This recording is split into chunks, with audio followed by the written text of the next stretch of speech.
నమస్తే. మాసం మారింది అంటే ప్రతి ఒక్కరూ ఎదురు చూసేది రాశి ఫలితాల కోసమే. రాశి ఫలితాలు వివరించడానికి ఆగస్టు మాసానికి సంబంధించి నాతో పాటు ఉన్నారు డాక్టర్ ఆర్‌బి సుధ గారు, ప్రముఖ ఆస్ట్రాలజిస్ట్, లైఫ్ కోచ్. ఈరోజు మేషరాశి మొదలు మీనరాశి వరకు వివిధ రాశుల యొక్క ఫలితాలు ఏ విధంగా ఉన్నాయి? దాని యొక్క గ్రహస్థితులు ఏ విధంగా ఉన్నాయి? ఎలాంటి పరిహారాలు చేసుకోవాలి? ఈ విషయాలన్నీ కూడా వివరిస్తారు. ఎక్కడ వీడియోని స్కిప్ చేయకుండా చూడండి. మొట్టమొదటిగా గ్రహస్థితి ఏ విధంగా ఉందో దాని వివరాలు తెలుసుకుందాం. మేడం చెప్పండి మేడం. గ్రహస్థితి ఏ విధంగా ఉంది? వివిధ రాశుల వారికి అసలు ఏ విధంగా ఉంటుంది చెప్పండి? తప్పక మాట్లాడుకుందాం. ఫస్ట్ ఎప్పటికైనా రాశి ఫలితాలంటే మన గోచారం ఎలా ఉందో చూసుకోవాలి. తప్పదది. సో, గోచారం పట్టే కదా మనం అన్నీ చెప్పగలం. ప్రెడిక్షన్స్ అనేది ఇవ్వాలి అంటే, ఎవరికి ఏ రాశి వాళ్ళకి ఎలా ఉంది అని చెప్పాలి అంటే తప్పక మనం గోచారం చూసుకోవాలి. ఈ నెల గోచారం ఎలా ఉందో చూద్దాము. వివరించడానికి నేను అందుకనే బోర్డ్ పెట్టుకున్నా. ఎందుకంటే ఈజీ అండర్‌స్టాండింగ్ అనమాట. సో, ఫస్ట్ మనం చూసాము అంటే ఓకే. ఇప్పుడు మనం కుంభరాశి నుంచి మొదలెడుతున్నాం అనుకుందాం. కుంభంలో శని ఉన్నారు.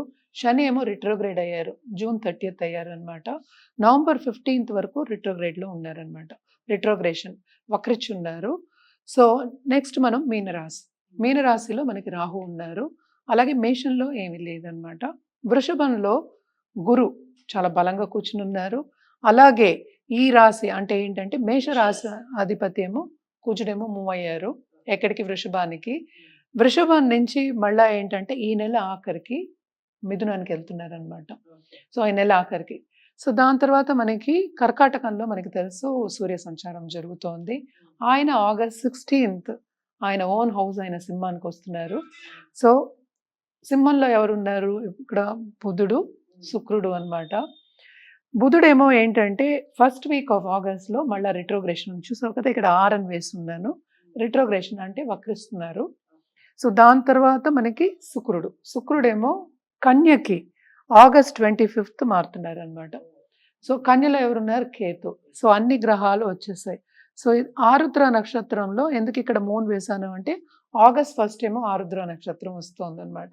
అందుకని ఇక్కడ మూన్ వేశాను. సో, 9 గ్రహాలు మనకి ఇక్కడికి వచ్చేసాయి అనమాట. సో, ఈ ఈ దీన్ని బట్టి మనం ఇప్పుడు రాశి ఫలితాలు అనేవి మాట్లాడుకోవాలి. వివిధ రాశులకి ఎలా ఉంటుంది అనేది మాట్లాడుకోవాలి. మేడం తదుపరి రాశి సింహరాశి. మ్మ్. సింహరాశి వారికి ఏ విధంగా ఉంది ఈ ఆగస్టు మాసం అనేది చెప్పండి? సింహరాశి వాళ్ళకి కూడా చాలా ప్రెషర్ ఉంటుంది. దేంట్లో ప్రెషర్ ఉంటుంది? కెరియర్‌లో అంటే ఏంటంటే విస్తరింపు అవుతోంది కదా! బట్ ఏంటంటే 9th లార్డ్ కూడా మనకి జూపిటర్‌తో పాటు కలయిక ఉందన్నమాట. అంటే గురువుతో పాటు కలయిక.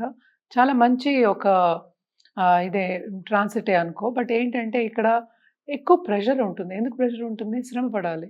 శ్రమ పడందే ఏమొస్తుంది? ఏది రాదు. సో, ఏంటంటే మోస్ట్ ఇంపార్టెంట్ వీళ్ళకి ఏంటంటే ఈగో క్లాషెస్.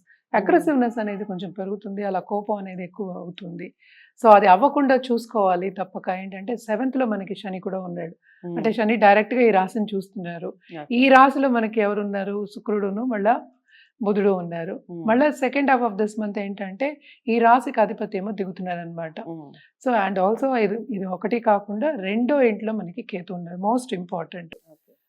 ఎందుకని అది నేను స్పెసిఫిక్‌గా మెన్షన్ చేస్తున్నాను అంటే కుటుంబంలో డిస డిసగ్రీమెంట్స్ వచ్చే ఛాన్సెస్ ఎక్కువున్నాయి. అండ్ 7th మనకి శని ఏమో రిట్రోగ్రేడ్‌లో ఉన్నారు. సో, ఏంటంటే పార్ట్నర్‌కి కూడా అంటే ఇంట్లో పరిస్థితి కూడా కొంచెం డిసగ్రీమెంట్స్ వచ్చే ఛాన్సెస్ ఎక్కువ, విభేదాలు వచ్చే ఛాన్సెస్ ఎక్కువ కనిపిస్తున్నాయి అని చెప్పడానికి.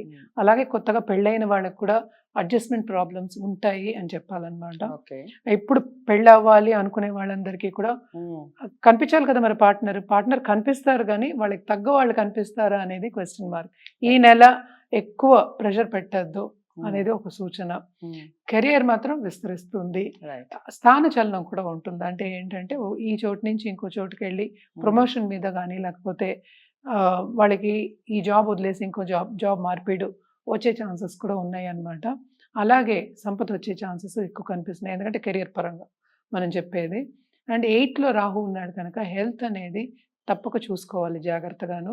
ఓకే. అండ్ ఆల్సో చిన్న చిన్న యాక్సిడెంట్స్ అవ్వకుండా జాగ్రత్తగా చూసుకోవాలి. అంటే ఇంట్లోనే మనం జాగ్రత్తగా నడవడం గానీ, మెట్లెక్కడం గానీ ఇవన్నీ చూసుకోవాలన్నమాట. Very very important. ఓకే. అలాగే ఈ రాశిలో ఉన్న స్టూడెంట్స్ అనుకుందాం కాసేపు. వాళ్ళకి కూడా ఏంటంటే పై చదువులు తప్పక వస్తాయి. అంటే ఏంటంటే వాళ్ళకి సూచన కనిపిస్తుంది. చదువుకోవాలి, ఇంకా పైకెళ్ళాలి అనే ఒక సూచన కనిపిస్తుంది గానీ, వాళ్ళకి కొన్ని ఎదురు దెబ్బలు అనేవి తప్పవు అనమాట. డిసప్పాయింట్మెంట్స్ అంటూ ఉంటాము. అవి అంత తప్పదు. కానీ ఏంటంటే ఆల్రెడీ చదువుకున్న వాళ్ళు, ఒక పొజిషన్‌లో ఉన్నవాళ్ళు వేరే సబ్జెక్ట్ మీద మక్కువ చూపించి, వేరే సబ్జెక్ట్స్ చదువుకుందాము, దాంట్లో ఏంటంటే చేద్దాము, ఇంకోళ్ళకి నేర్పుతాము అన్న వాళ్ళందరూ తప్పక చేస్తారు. స్పిరిచువల్ గ్రోత్ అయితే ఎక్కువ కనిపిస్తోంది. తప్పక బావుంటుందది. అండ్ ఆల్సో మనం చూసాము అంటే సెకండ్ అండ్ 11th లార్డ్ కూడానే ఉన్నారు కనుక వీళ్ళకి లాభం అనేది ఉంటుంది first half of this month. Second half of this month ఎందుకంటే మనం మాట్లాడేది బుధుడు గురించి. Second half of this month ఏంటంటే సన్ కూడా దిగుతున్నారు. అది కూడా చాలా మంచి ఒక సూచన ఆర్ ట్రాన్సిట్ అనుకుందాము. బట్ ఏంటంటే రిట్రోగ్రేడ్ అవుతున్నారు. బుధుడు రిట్రోగ్రేడ్ అవుతున్నారు. మనం ఆల్రెడీ మాట్లాడుకున్నాము. సో కొన్ని కార్యక్రమాలు కానీ కొన్ని పనులు కానీ స్టాప్ అయ్యే ఛాన్సెస్ ఎక్కువ కనిపిస్తున్నాయి అన్నమాట. సో ఎస్పెషల్లీ బిజినెస్ పీపుల్కి పార్ట్నర్షిప్ బిజినెస్లో కూడా వీళ్ళకి చాలా బాగుంటుంది. కానీ ఒక పార్ట్నర్ విడిచిపెట్టి వెళ్ళే ఛాన్సెస్ కనిపిస్తున్నాయి. కొంచెం జాగ్రత్తగా ఉండాలి. డబ్బు వచ్చే ఛాన్సెస్ కనిపిస్తున్నాయి కానీ అంటే రాబడి వస్తుంది కానీ అలాగే దానికి తగిన ఖర్చు అనేది కనిపిస్తోంది. సో ఫైనాన్షియల్ ప్లానింగ్ వేసుకోవడం అనేది ఎక్స్ట్రీమ్లీ ఇంపార్టెంట్ అనమాట. అండ్ ఆల్సో వీళ్ళు చేయవలసిన పరిహారం అనుకుందాము. సూర్యుడికి తప్పక ఏంటంటే అర్ఘ్యం ఇవ్వడం కానీ ఆదిత్య హృదయం ఎప్పుడు ముందాక నుంచి చెప్తున్నాను ఉన్నాను. అర్ఘ్యం ఇవ్వాలి, ఆదిత్య హృదయం చదువుకోవాలి. ఎందుకంటే హెల్త్ అనేది కొంచెం సెన్సిటివ్. అలాగే కుటుంబ పరంగా కూడా ఎదగాలి అన్నప్పుడు మనం లక్ష్మీదేవికి పూజ చేయడం అనేది ఎక్స్ట్రీమ్లీ ఇంపార్టెంట్. మనకు ఇది కూడా శ్రావణ మాసమే కనుక తప్పక లక్ష్మికి పూజిస్తే, లక్ష్మీ గణపతి అనుకుందాం, లక్ష్మీ గణపతికి పూజిస్తే తప్పక చాలా బాగుంటుంది. వీళ్ళకి ముందుకు కూడా వెళ్తారు. అలాగే కుటుంబ పరంగా కూడా బాగుంటుంది. ఎందుకంటే కుటుంబ పరంగా కొన్ని ఇబ్బందులు కనిపిస్తున్నాయి. తప్పక ఇది డిసగ్రిమెంట్స్ రాకుండా అంటే కోపాలు ఎక్కువ తెచ్చుకోకుండాను చూసుకోవాలి, ఎస్పెషల్లీ పై వాళ్ళతో. ఎందుకంటే సహకారం అనేది కొంచెం తక్కువ ఉంది ఈ నెల. ఈ శ్రవణ మాసం అందరికీ తెలుసు, శ్రవణ మాసం ఇది. సో దేవి పూజలు చేయడం అనేది అన్ని రాసుల వారికి చాలా మంచిది. ఎవరైనా చేయొచ్చు దేవి పూజలు. అంటే ఏంటి, మగవాళ్ళు ఆడవాళ్ళు అందరూ చేసుకోవచ్చు. అది చాలా బాగుంటుంది. చాలా బ్లెస్సింగ్స్ అనేవి మనకి వస్తాయి, పాజిటివిటీ కూడా మనకి వస్తుంది. కానీ ఇవన్నీ మనం మాట్లాడుకునేది ఏంటి, ఈ నెల వరకే కదా. సో ఎవరికైనా జాతకం పరిశీలించుకోవాలి అంటే తప్పక జాతకం పరిశీలించుకున్న తర్వాత సొల్యూషన్ ఇవ్వడం అనేది ఈజీ ఉంటుంది. ఈ పరిహారాలు అవన్నీ జనరలే కదా. సో జనరల్ పరిహారాలు మనం చెప్పుకున్నాం. సో స్పెసిఫిక్గా కావాలి, అది చేస్తే మనకి మన గోల్ రీచ్ అవుతాం అన్నప్పుడు తప్పక జాతకం అనేది పరిశీలించుకోవాలి. జాతకం పరిశీలించుకోవాలి అంటే కింద స్క్రోల్ అయ్యే ఈమెయిల్ ఐడికి కానీ నంబర్ కానీ సంప్రదిస్తే అన్ని వివరాలు చెప్పడం అనేది జరుగుతుంది. అదే జాతకం మాత్రం పరిశీలించుకోవాలి, ఎందుకంటే ఇది ఇండివిజువల్ జాతకం కదా, స్పెసిఫిక్ గా ఉంటుంది అనమాట. మనం మాట్లాడుకున్న అన్ని రాసులు కూడా ఫలితాలు కూడాను జనరల్ యాక్చువల్ గా.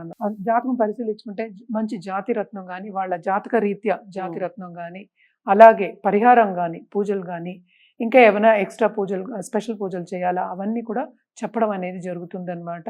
తప్పక జాతకం పరిశీలించుకున్న తర్వాత ఇవన్నీ చేసుకోవడం అనేది మంచిది. సో చాలా అంటే చాలా నీట్గా క్లియర్గా వివరించారు. సింహరాశి వారికి బాగానే ఉంది, బట్ కొన్ని పరిహారాలు తప్పనిసరి, ఖచ్చితంగా చేసుకోవాలి. పరిహారాలు చేసుకునే ముందు ఒకసారి జాతకాలను పరిశీలించుకోండి. జాతకాలను పరిశీలించుకొని పరిహారాలు చేసుకుంటేనే కదా మంచి ఫలితాలు ఉంటాయి. ప్రతి వీడియోలో చెప్తూనే ఉన్నాను ఈ విషయాన్ని. సో జాతకాలను పరిశీలించుకోవాలి అనుకున్నవారు, ముఖ్యంగా డాక్టర్ ఆర్బి సుధ గారిని కలవాలి అనుకున్నవారు స్క్రీన్ మీద కనపడే నెంబర్కి కాల్ చేస్తే మేడం అపాయింట్మెంట్ లభిస్తుంది. వీడియోని లైక్ చేసి షేర్ చేయండి, ఛానల్ని సబ్స్క్రైబ్ చేసుకోండి. మరో రాశితో మళ్ళీ కలుద్దాం.